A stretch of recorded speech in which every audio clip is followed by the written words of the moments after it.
तो भाई लोग कैसे हो आप सभी। इट्स पर मादरा जूनियर और मैं आपके लिए वापस से ले आया हूँ हाई स्कूल डीएक्सडी के सीज़न 3 के एपिसोड 5 का हिंदी एक्सप्लेनेशन। तो भाई लोग मुझे पता है कि वीडियो वापस से बहुत लेट है बट अब से रेगुलर आने वाली है क्योंकि प्री बोर्ड्स 2 खत्म हो चुके हैं और मेरी टेंशन भी खत्म हो गई है क्योंकि इस बार मेरा जो रिजल्ट आया प्री बोर्ड 2 का वो प्री बोर्ड 1 से बेटर है। तो इसलिए तो अब से मैं पूरी कोशिश करूँगा कि एक एक दिन छोड़कर आपको डीएक्सडी के वीडियोज़ ला के दूँ। तो अभी के लिए इस वीडियो पे ध्यान देते हैं। तो इस वीडियो को यार अगर पसंद आए तो यार लाइक मारो, एम करते हैं हमेशा की तरह 25 लाइक्स का, कमेंट करो और चैनल को सब्सक्राइब करो यार। बहुत से लोग अनसब्सक्राइब करके और चले जाते हो यार, अनसब्सक्राइब क्यों करते हो यार। सब्सक्राइब करो, जो नीचे लाल वाला बटन है उसको अभी ही दबाओ और जो बगल में बेल आइकन आएगा उसको भी क्लिक कर देना क्योंकि उसी से आपको हमारी आने वाली फाड़ू वीडियोज़ की नोटिफिकेशन सबसे पहले मिलेंगी। 10K के बहुत नियर हैं, अराउंड 150 सब्सक्राइबर्स चाहिए तो भाई फटाफट सब्सक्राइब करो यार। तो फटाफट सब्सक्राइब करो यार, जो नीचे लाल वाला बटन है उसको अभी दबाओ यार प्लीज़। भाई लोग जल्दी से 10K करवा दो यार प्लीज़। नेक्स्ट एपिसोड चाहिए तो 10K करवा दो, फटाफट से करवा दो। तो बस बहुत हो गई बातें, बाकी की बात करते हैं वीडियो के बाद। तो बिना देरी के शुरू करते हैं वीडियो इस इंट्रो के बाद।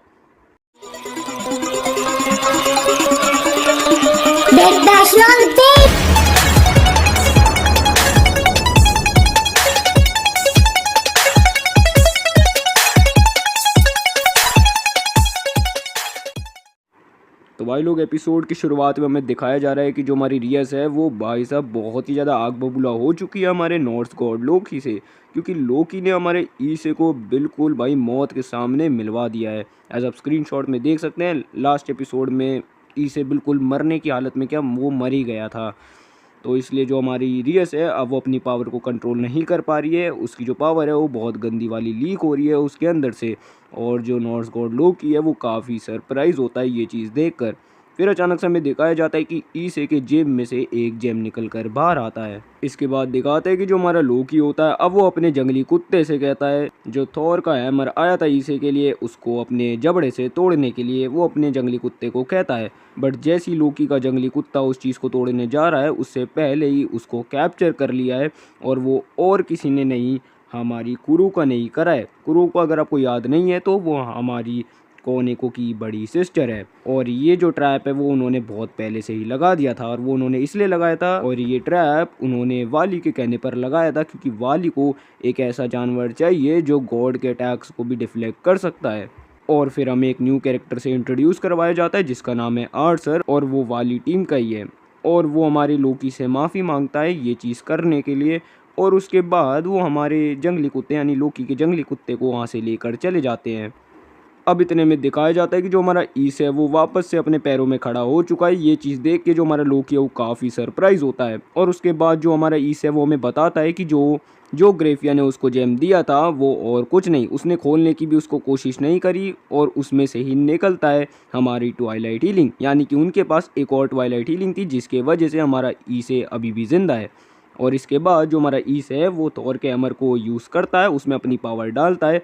जो हमारा लोकी है वो इस चीज़ को रोकने की कोशिश करता है, बट हमारे ईसे के बाकी दोस्त यानी कि हमारे आकेनो, हमारी रियस, हमारी आसिया, हमारे कीबा सब जो हैं लोकी पर अटैक करते हैं। और उसके बाद जो हमारा ईस है वो हमारे लोकी से कहता है कि अंडर एस्टिमेट मत करना हम जैसे लोअर डेविल्स को, और हमारा इसे कहता है कि तेरे जैसे चूतिए गॉड से अच्छा है कि मैं गॉड ऑफ ब्रेस से मिलूं। और उसके बाद वो लोकी पर थॉर का हैमर मारता है, बट जो हमारा लोकी है वो कहता है कि मैं इतनी आसानी से नहीं हारने वाला हूँ, और वो उन सब को जीवन भर के लिए कर्स कर देता है, मतलब ऐसा बोलता है, और उसके बाद वो वहाँ से गायब हो जाता है। इसके बाद दिखाते हैं कि सब कुछ सही हो चुका है, बट इतने में जो हमारी सुबह की है उस पर एक जंगली सांप अटैक करता है, वो और किसी का नहीं लोकी का ही होता है। बट जो हमारा कीबा है वो हमारी सुबह की को वापस से बचा लेता है, और इतने में एंट्री होती है हमारी साइरोर की, और वो उस जंगली सांप को एक ही मुक्के में हरा देता है, एज आप स्क्रीनशॉट में देख सकते हैं। इसके बाद वो हमारे ईसे के पास आता और कहता है कि तेरे से मैं 1-on-1 रेटिंग गेम करना चाहता हूँ। और जो हमारी रियस है वो कहती है हमारे साइरोर से कि हम नहीं हारने वाले तेरे से। अब सीन शिफ्ट होता है हमारे वाली पर, जो कि लोकी से माफ़ी मांगता और कहता है कि बस मुझे तो भाई तेरा जंगली कुत्ता ही चाहिए था और कुछ भी नहीं चाहिए था। और फिर हमें दिखाया जाता है कि जो हमारी कुरोका है वो हमारी कोने को कैसे देख के कह रही होती है कि तू अभी अपनी ड्रीम जी ले, बट मैं कभी ना कभी वापस आऊँगी तेरे को लेने के लिए। अब दिखाते हैं कि जो हमारा लॉर्ड ओडिन है वो काफ़ी खुश होता है हमारे ईसे से, और कहता है कि भाई बड़ा ही मुश्किल था, एज मैं वैसे ही बहुत बूढ़ा हो चुका हूँ, मैं तो और कैमर को नहीं उठा सकता, बट वहाँ पर ईसे प्रेजेंट था और उसके ड्रैगन ने हम सबको बचा लिया है। और उसको ये भी बताया जाता है कि भाई नॉर्थ गॉड लोकी तेरे लैंड का बहुत इंपॉर्टेंट बंदा था, अब वो चले गया तो तेरे को कोई दुख तो नहीं है। तो जो हमारा लॉर्ड ओडिन है वो कहता है कि उससे हमें कोई फ़र्क नहीं पड़ता है। अब सीन शिफ्ट होता है हमारी रियस पर और बाकी सब पर, और वो वापस लौट रहे हैं अपने घर एज उनकी अब जो वेकेशन है वो ओवर होने वाली है। मतलब ओवर तो नहीं होने वाली, बट वो आए कुछ दिन के लिए ही थे, तो अब वो वापस अपने घर जा रहे हैं। तो जो सर जेक्स का बेटा होता है वो रियस से कहता है कि आप इतना जल्दी क्यों जा रहे हो। तो जो हमारी ग्रेफिया है वो उसको कहती है कि जो रियस है वो बहुत ही बिजी लड़की है और उसको जाना पड़ेगा। तो उसके बाद जो वो लड़का है यानी कि छोटा बच्चा है वो कहता है कि जी मदर, और ये सुनने के बाद सबकी जी फट जाती है। हाँ जी दोस्तों, क्योंकि जो सर जेक्स का बेटा है वो ग्रेफिया को मदर बुलाता है। इसका मतलब आप समझ रहे हो, जिसको हम इतने टाइम से मेड समझ रहे होते हैं उनके, वो मेड नहीं है, वो सर जेक्स की वाइफ है। अब सीन शिफ्ट होता है हमारी ट्रेन पर, जहाँ पर हमें दिखाया जा रहा है जो हमारी रियस है और बाकी समय वो वापस ट्रैवल बैक कर रहे हैं अपने घर पर, जहाँ पर हमें दिखाया जा रहा है कि जो हमारी कोने को है अब उसको भी प्यार हो गया है हमारे ईसे से, और अब वो बस ईसे से ही चिपटी रहती है, एज आप स्क्रीनशॉट में देख सकते हैं। अब दिखाया जाता है कि जो हमारी अकेनो है हमारी रिया से कहती है कि वो एक दिन के लिए क्या ईसे को बोरो कर सकती है। तो जो हमारी रिया है वो कहती है कि ईसे कोई बोरो करने की चीज़ थोड़ी ना है। तो उसके बाद वो समझ जाती है कि जो हमारी अकेनो है वो हमारे ईसे से सब कुछ, मतलब अपने बारे में जो उसकी बैक स्टोरी है वो सब कुछ बताना चाहती है। तो इसलिए वो हमारी अकेनो से अग्री कर लेती है कि ठीक है। अब सीन शिफ्ट होता है हमारी आसिया और हमारी जेनोविया की तरफ, जहाँ पर हमें दिखाया जा रहा है कि जो हमारी जेनोविया उसने अपना हॉलीडे होमवर्क का काम पूरा नहीं करा है। और सिर्फ वो अकेली ही नहीं है, दूसरी तरफ हमारा ईसे भी है जिसने अपना काम नहीं करा है और रियस ने उसको बोला है वो काम करने के लिए।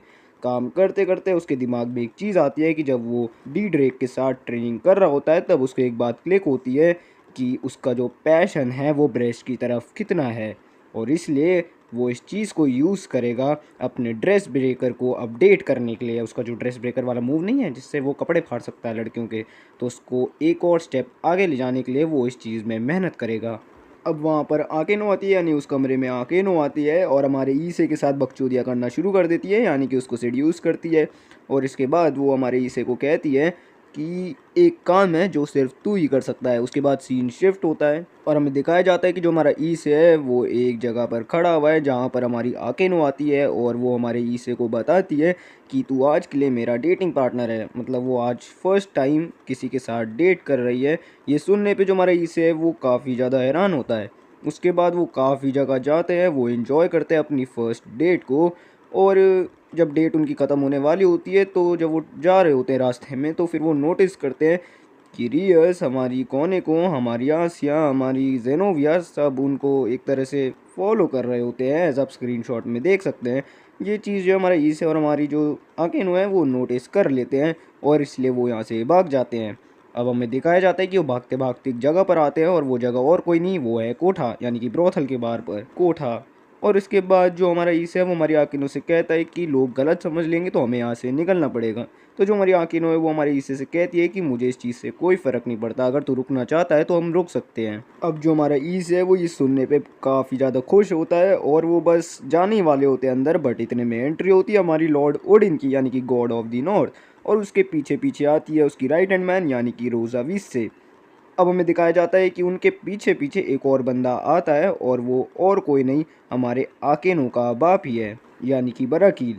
क्योंकि बराकील ह्यूमन वर्ल्ड को बहुत अच्छे से जानता है, इसलिए वो लॉर्ड ओडिन को जो है एक तरह से एज अ गाइड है, मतलब लॉर्ड ओडिन के लिए एज अ गाइड है कि उनको कहाँ कहाँ जाना है।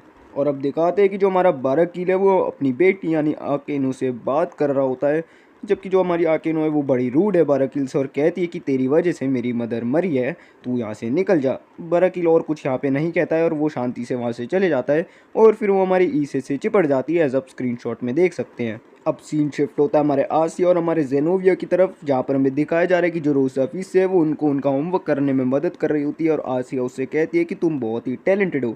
तो जो रोज़ा फीस है वो काफ़ी खुश होती है और कहती है इतने टैलेंटेड होने के बावजूद मैं अभी भी सिंगल क्यों हूँ। अब सीन शिफ्ट होता है हमारे ईसे पर, जो कि अपने बेड पर बैठे बैठे यही सोच रहा होता है कि जो बराकील है वो अच्छा आदमी है, वो बुरा नहीं है।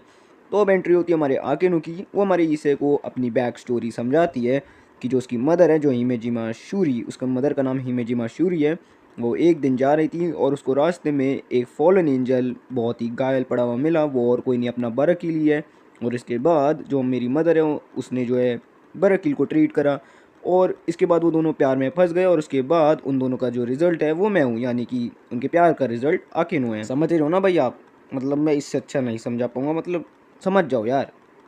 उनका प्यार मतलब समझ जाओ कैसा प्यार। और इसके बाद उसकी मदर यानी जो शूरी है उसको हिमेजिमा क्लैन से भी निकाल दिया गया क्योंकि उसने एक फॉलन एंजल से प्यार करा और शादी करी। और इसके बाद वो तीनों जो है एक फैमिली की तरह जीने लगे, बट वो खुशियाँ जो हैं वो ज़्यादा दिनों तक नहीं रही क्योंकि उसके बाद जो हिमेजिमा के लोग थे उनको ये चीज़ सही नहीं लगी और इसलिए वो इन सबको असैसिनेट करना चाहते थे। और इसलिए आकेनो को प्रोटेक्ट करते हुए जो उसकी मदर है वो मारी गई। और उस समय उसके जो फादर है वो वहाँ पर प्रेजेंट नहीं थे, यानी कि बाराकिल प्रेजेंट नहीं था।